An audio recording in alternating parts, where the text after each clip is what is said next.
अखिल कोटि ब्रह्मांड नायक परमात्मा श्री कृष्ण के चरणारविंदों में शतकोटि नमन बंदन करते हुए मित्रों को, जिज्ञासुओं को, धर्म प्रेमियों को, ज्योतिष विज्ञान प्रेमियों को हर हर महादेव बम बम बोले नमः शिवाय। मित्रों, सूर्य से लेकर के केतु पर्यंत 9 ग्रह हैं। उनमें शुक्र कैसा है, क्या करता है? कुछ विद्वान कहते हैं शुक्र इंद्र है, कुछ विद्वान कहते हैं शुक्र इंद्राणी है, कुछ विद्वान कहते हैं शुक्र सुंदर स्त्री है, कुछ विद्वान कहते हैं शुक्र बॉलीवुड है, कुछ विद्वान कहते हैं शुक्र वाहन है। कुछ विद्वानों ने कहा है कि शुक्र नाभि से नीचे वास करता है, कुछ विद्वान कहते हैं शुक्र मुख पर रहता है, कुछ विद्वान कहते हैं शुक्र महंगे वस्त्रों में वास करता है, कुछ विद्वान कहते हैं संसार का जो सुख है वही शुक्र है, कुछ विद्वान कहते हैं शुक्र कामदेव है, कुछ विद्वान कहते हैं कामदेव की पत्नी रति है शुक्र तो, कुछ विद्वान कहते हैं शुक्र शरीर की शक्ति है, कुछ विद्वानों ने कहा है संसार में समस्त जितनी सुंदरता और सुगंधी युक्त है वो शुक्र है। कुछ विद्वानों ने कहा है संसार की उत्पत्ति का कारण ही शुक्र है। कुछ विद्वान कहते हैं शुक्र संजीवनी विद्या है। कुछ विद्वान कहते हैं कि मुर्दों को भी जिंदा कर दे उसका नाम शुक्र है। लेकिन पाराशर ऋषि कहते हैं शुक्र अमृत का कुंड है। पाराशर ऋषि ने कहा कि शुक्र अमृत का कुंड है, अमृत से भरा हुआ है। शुक्र सबसे चमकीला ग्रह है। इसको भोर का तारा या सांझ का तारा भी कहते हैं, क्योंकि शाम को सबसे पहले और प्रातः काल सबसे बाद तक शुक्र ही आकाश मंडल में नजर आता है। शुक्र दूरबीन से देखने पर हमारे चंद्रमा के जैसा लगता है, चंद्र की भांति यह भी कलाओं में दिखाई पड़ता है। जब यह हमसे दूर होता है तब हमें पूरा नजर आता है, और जब पृथ्वी के पास आता जाता है तो हमको गर्म नजर आता है, बहुत बड़ा नजर आता है, चमकीला नजर आता है। संसार में जितनी भी चमक है, जितना भी तेज है, जितना भी आकर्षण है, वो केवल और केवल शुक्र है। महर्षि पाराशर जी जो ज्योतिष के पितामह हैं, वो क्या कहते हैं शुक्र के लिए? शुक्र को वीनस कहा जाता है। ये रोम संस्कृति का शब्द है, वीनस। रोम संस्कृति में कला और सौंदर्य की देवी कहा जाता है शुक्र को, और भारतीय वांग्मय में शुक्र के लिए शौर्य कहा जाता है, भार्गव कहा जाता है, कवि कहा जाता है, दैत्याचार्य कहा जाता है, दैत्य गुरु कहा जाता है, असुरों का गुरु कहा जाता है, और शुक्राचार्य इत्यादि नामों से संबंध दिए गए, संबोधन दिए गए हैं। धार्मिक ग्रंथों के अनुसार शुक्र राक्षसों का गुरु है। पौराणिक मान्यताओं के आधार पर शुक्र भृगु ऋषि का पुत्र है और एक आंख से काना है। तथापि मत संजीवनी विद्या, मरे हुए को जीवित कर देना, ये शुक्र की दक्षता है, और उसका आधिपत्य को सभी पुराणों ने निर्विवाद रूप से स्वीकारा है। वैष्णव पुराणों में विष्णु के वामन अवतार द्वारा शुक्राचार्य की एक आंख तिनके के द्वारा फोड़ने का प्रसंग आता है। शिव पुराण में शिव द्वारा शुक्राचार्य को निगल जाने का और बाद में महामृत्युंजय मंत्र की रचना कर शिव की स्तुति द्वारा शिव को प्रसन्न कर शुक्राचार्य का शिव के लिंग से शुक्र यानी वीर के रूप में बाहर आने का प्रसंग भी मिलता है। तभी से शिव पार्वती ने शुक्र को अपने पुत्र का दर्जा दिया है, और भगवान सदाशिव ने शुक्राचार्य को मत संजीवनी आदि अनेक विद्याएं प्रदान की हैं। मित्रों, शुक्र को राक्षसों का गुरु बताने और वैज्ञानिकों द्वारा शुक्र को जीता जागता नरक कहे जाने में कोई साम्यता अवश्य है। सर्वाधिक चमकीला होने को पाठक श्रोता इस बात से ना जोड़े कि ज्योतिष में शुक्र भोग, ऐश्वर्य, वैभव, कला तथा काम का कारक है। मित्रों, शुक्र इन सभी का वस्तुतः कारक है। संसार में जो भी अट्रैक्शन है, संसार में जो भी संबंध है, संसार में जितनी भी दृष्टि है, जो भी दिखाई देता है, वो सभी शुक्र है। शुक्र में शुभाशुभ, शुभ भी और अशुभ भी है, दोनों ही प्रभाव है। इसीलिए दैत्य गुरु माना जाता है ज्योतिष शास्त्र में। ज्योतिष शास्त्र में बृहस्पति के बाद सर्वाधिक शुभ ग्रह शुक्र को ही माना जाता है, भले ही दैत्यों का गुरु क्यों ना हो, क्योंकि गुरु पुरोहित है, महात्मा है। दूसरे शब्दों में बृहस्पति की तुलना में अन्य ग्रहों की अपेक्षा सिर्फ शुक्र को ही रखा जाता है। बृहस्पति की शुभता के बाद में शुक्र ही शुभ माना जाता है। सारे विश्व में चाणक्य, विदुर और भर्तृहरि की नीतियों के साथ साथ शुक्र नीति को भी परमादरणीय स्थान प्राप्त है। असुर भाव होने के कारण विद्वान, ज्योतिषाचार्य, ज्ञानी, तपस्वी, परम नीतिज्ञ होते हुए भी शुक्र को काम, भोग, वासना, कला, रसिकता का प्रतिनिधि भी मानते हैं। मित्रों, ये सब आपको इसलिए बताया जा रहा है, सभी चिल्लाते हैं शुक्र ऐसा हो, शुक्र ऐसा हो, शुक्र ऐसा हो, शुक्र ये करेगा, शुक्र वो करेगा। लेकिन वस्तुतः शुक्र है क्या, उसको समझ लेना परमावश्यक है। शुक्र क्या करता है, क्या नहीं करता है, शुक्र संसार में कहां पर विश्राम करता है, कहां उसका वास है। तो शुक्र काम का कारक है, भोग वासना का कारक है, कला का कारक है, रसिकता का कारक है। ऐश्वर्य और विलासता शुक्र का ही अधिकार है। संभवतः जो रोमन ग्रंथ हैं, इसीलिए शुक्र को रोम की भाषा में प्रेम और सौंदर्य की देवी वीनस कहा जाता है और उसकी साधना की जाती है, उसकी पूजा की जाती है। आधुनिक विज्ञान भी शुक्र को एक रहस्यमय ग्रह मानता है। ज्योतिष वेत्ताओं के अनुसार पौराणिक संदर्भों में शुक्र को जन्म कुंडली के दूसरे भाव में, शुक्र की जन्म कुंडली में यानी शुक्राचार्य की जन्म कुंडली में, उसमें दूसरे भाव में शनि बैठा हुआ है। इस कारण से शुक्राचार्य का दायां नेत्र और तिनके के द्वारा वामन भगवान को फोड़ना पड़ा था।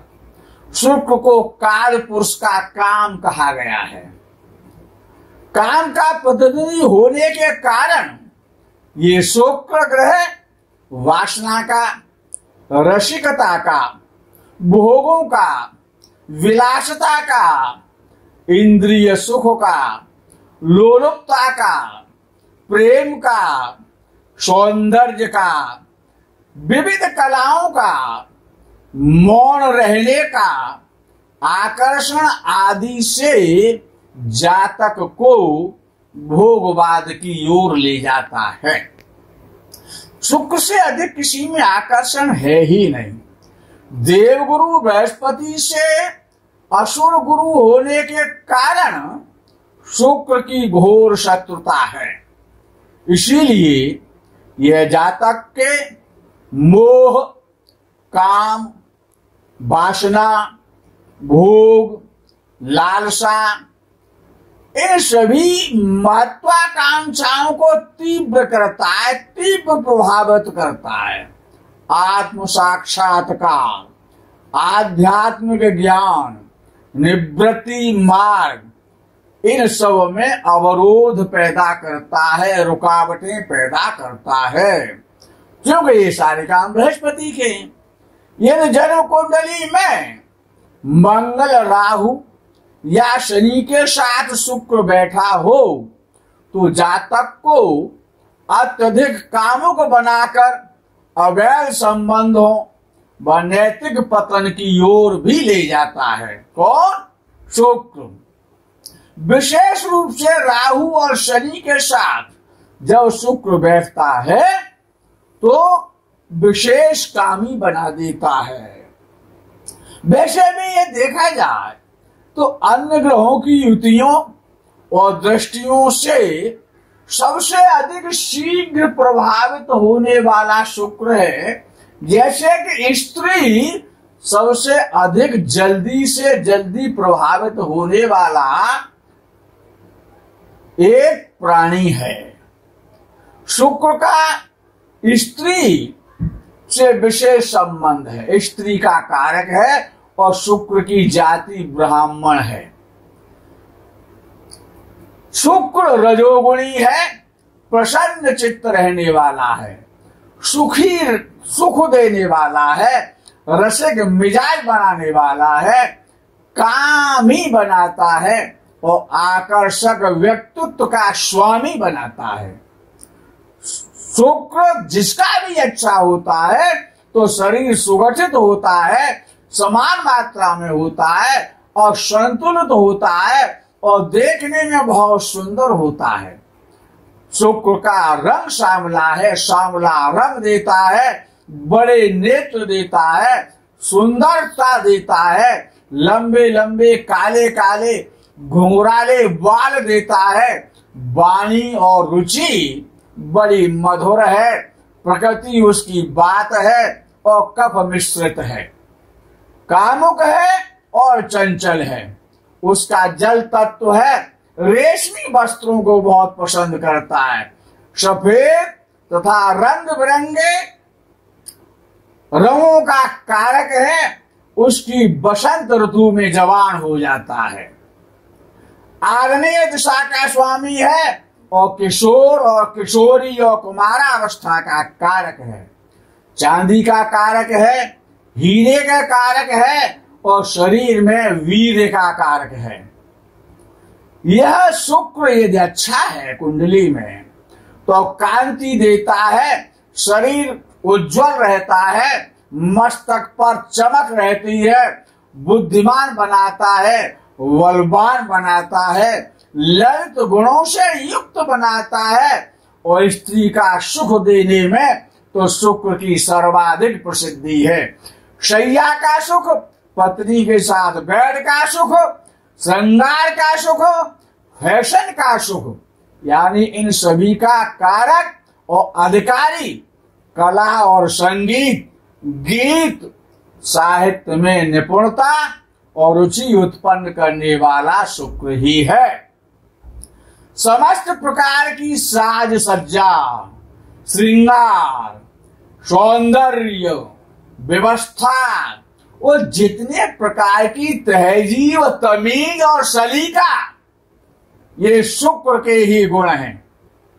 ये आध्यात्म अत्यधिक आकर्षक और वीरवान है, ओजवान है। शुक्र के जो देवता हैं वो इंद्र हैं और प्रत्यधि देवता इंद्राणी है। वेदों में शुक्र यजुर्वेद और सामवेद पर शुक्र का पूर्ण अधिकार माना गया है।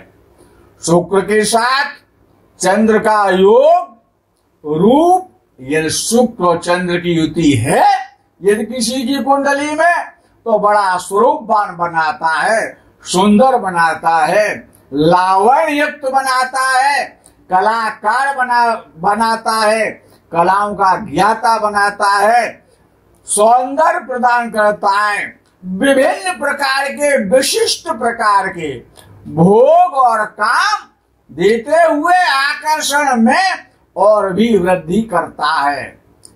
शुक्र का शरीर दीर्घ है, रजोगुण से युक्त है, इसका जो रस है खट्टी चीजों को पसंद करता है। आपको पता होना चाहिए स्त्रियां सबसे अधिक खट्टा पसंद करती हैं। स्वभाव से लघु है और घर में शयनागार और जहां पर स्त्रियां श्रृंगार करती हैं उस कमरे में इसका वास है। बेडरूम में शुक्र का वास है। जब ये शुक्र अच्छा होता है, जब ये भाग्योदय करता है, तो 25 वर्ष की अवस्था से ये अपना भाग्योदय प्रारंभ करता है। शुक्र ज्योतिष शास्त्र में पूर्वा फाल्गुनी, भरणी और उत्तराषाढ़ा नक्षत्रों का पूर्वाषाढ़ा नक्षत्र का स्वामी है। जन्म कुंडली में यह 7वें भाव का स्थिर कारक होने के साथ साथ पत्नी यानी स्त्री का भी स्थिर कारक है। यदि किसी की स्त्री आपको देखनी है कि उसकी स्त्री कैसी होगी, तो सबसे पहले शुक्र पर ध्यान जाना चाहिए। शुक्र को चेक करना पड़ता है। जब किसी जातक का यदि दिन में जन्म होता है तो शुक्र माता का भी कारक हो जाता है।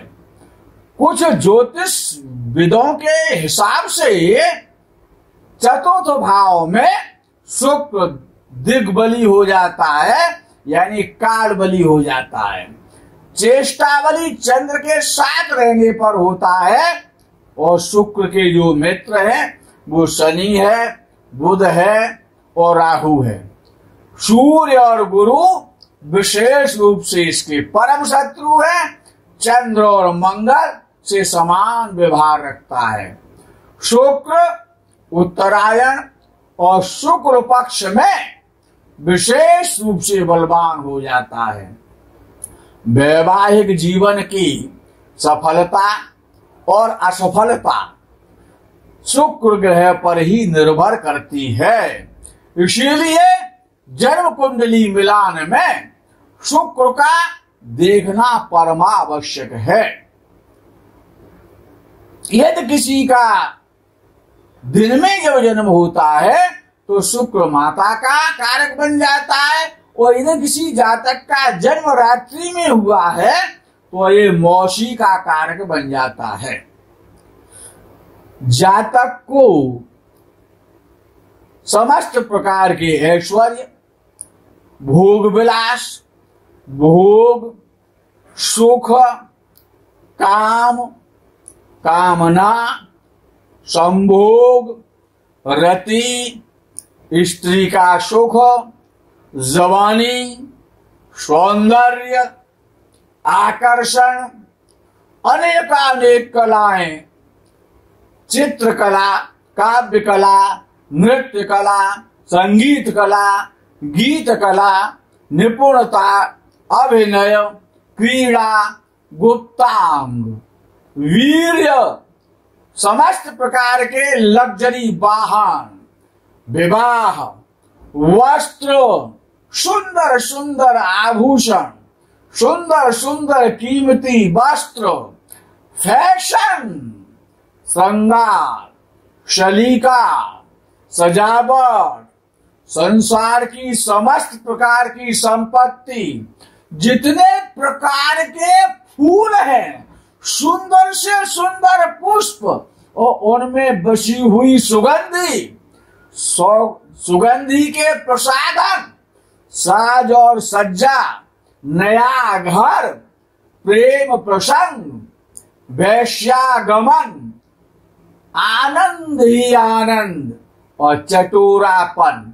कभी ये खा लेना, कभी चाट खाना, कभी पकौड़ी खाना, कभी खट्टा खाना, कभी मीठा खाना।